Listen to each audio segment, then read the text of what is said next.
What's up, guys? Of Dags and Darkness. Now, I'm coming back to you guys with the kind of first visions of my gear reviews kind of section I'm doing on the channel now. So basically, I'm going to show you two different plate carriers you can use. Sorry about my throat. It feels like shit this morning. But yeah, so the first one here is kind of like the generic one you see sold quite a bit in Australia. Like, it's a very popular one. It does come with attachments or like pouches to put on it.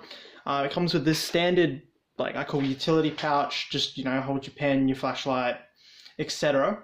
And it also comes with like a 3 mag pouch and then a side pouch that's just a big pouch with a zip that you can just chuck stuff in it. So when I play Juggernaut, I use this one because it gives the most amount of coverage.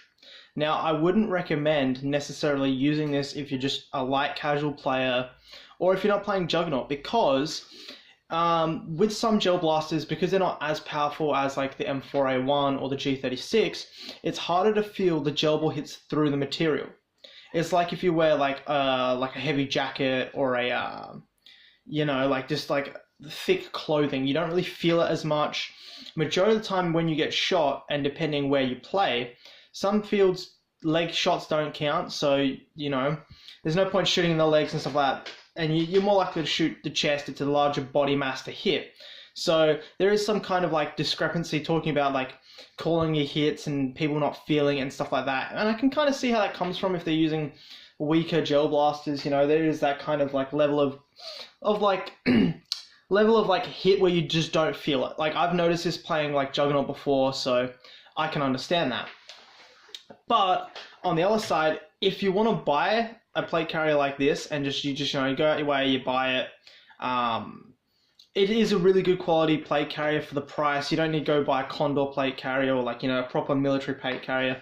They're cheap. They're around like $40 to $60.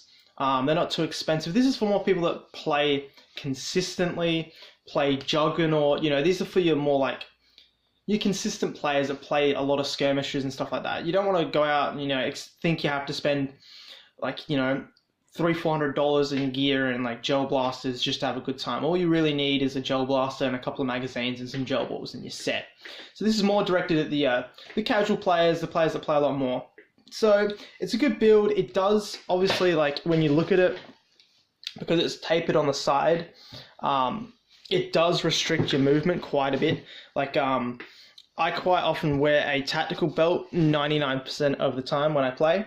So it is a little bit uncomfortable wearing that and the tactical belt. I have to adjust a couple of things before it fully works. But that's kind of like the most common plate carrier you're going to see when you look in the market of it. So it's not too bad. And then we've got more of a tactical lightweight plate carrier. Now, I recommend this because it being smaller, and I'll show you why. As you can see, like the front plate is a lot smaller. Back plate, it's decent size, but there's no like side rigging, as you can see. It's just a clip and like an extended like cable or like yeah. It's not like a full on like fabric like side where you can actually physically put like Mollyweb detachments and stuff, like pouch and stuff. So yes, it's very limited in the front area. As you can see, it's from here to here on where you can put stuff.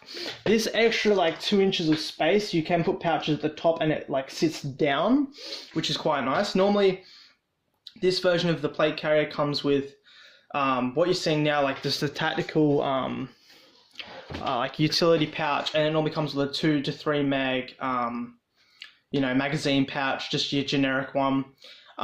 This is a lot better for casual players that play lightweight, that don't want a big bulky plate carrier like I showed you before, because obviously it restricts your movements. This does not restrict your movements at all. It feels super comfortable. I would even recommend taking out the soft foam padding they put in these, because once you do that, they're a lot more movable. Even though like some people like the feeling of like the rigidness, like what it would feel like to have a proper plate in the plate carrier, you take that out, you can move a bit more. It gives you a bit more like twist. Some people like it, some people don't. If you don't want the extra weight and the extra padding, take it out. If you feel like, on an honesty level, if you feel like you're not actually calling your hits, even though you think you might be getting hit, take it out. See if it improves the sensitivity of yourself with the plate carrier on. And, it's all about trying to be fair and honest. Also, depending where you play, some places say one piece of tactical gear. Some people run a plate carrier. I run my tactical belt because honestly, when I get to my tactical belt, and it'll probably be the next video, there's just so much you can do more with a tactical belt than you can with a plate carrier. And that's my personal opinion to pouches, to, you know, drop leg carriers, to drop pouches. There's just so much you can do that's technically part of the belt that I would rather get away with going, well, it's part of my belt than, you know, plate carrier. But yeah, guys, this is just two looks of plate carriers. This is more of a lightweight, sleek version of the other plate carrier. It's a lot better for kids, people that are like a bit thinner and smaller, like build-wise. I'm not saying, it's not getting into too much weird shit, but basically, like, if you're a smaller body size, this is a lot better for you because it's a smaller plate carrier, where the other one's a lot larger. So depends on your body size to what you buy, and do take that into consideration. Don't be like fucking, a larger build and buy that and then be upset with it because it doesn't fit you or cover what you want to cover. Look at the proper plate carriers, or look at the larger plate carriers to what you need compared to what is out on the market. Do your research, have a look at the proper stuff you want to get. And this only set me back, I think, $30 to $35 at the time. So it's quite inexpensive when you're more of a casual player than a player that doesn't play at all, or as often as you do. Like, I play like nearly every single skirmish I get to go to. So, it really just depends if you want to run a plate carrier. I would recommend it for some people. Some people like it, some people don't. But that's what it's just to look at a couple of plate carriers for you guys. They're all made out of nylon. They're all really lightweight. So, and if you treat them well, you're going to get tons of like good time and like tons of usage out of them. If you like throw them around, chuck them in the dirt, if you beat the shit out of them, they will break eventually because they are cheap. They're not, super expensive. So yeah, keep that in mind. But peace out, guys. Don't forget to like and subscribe.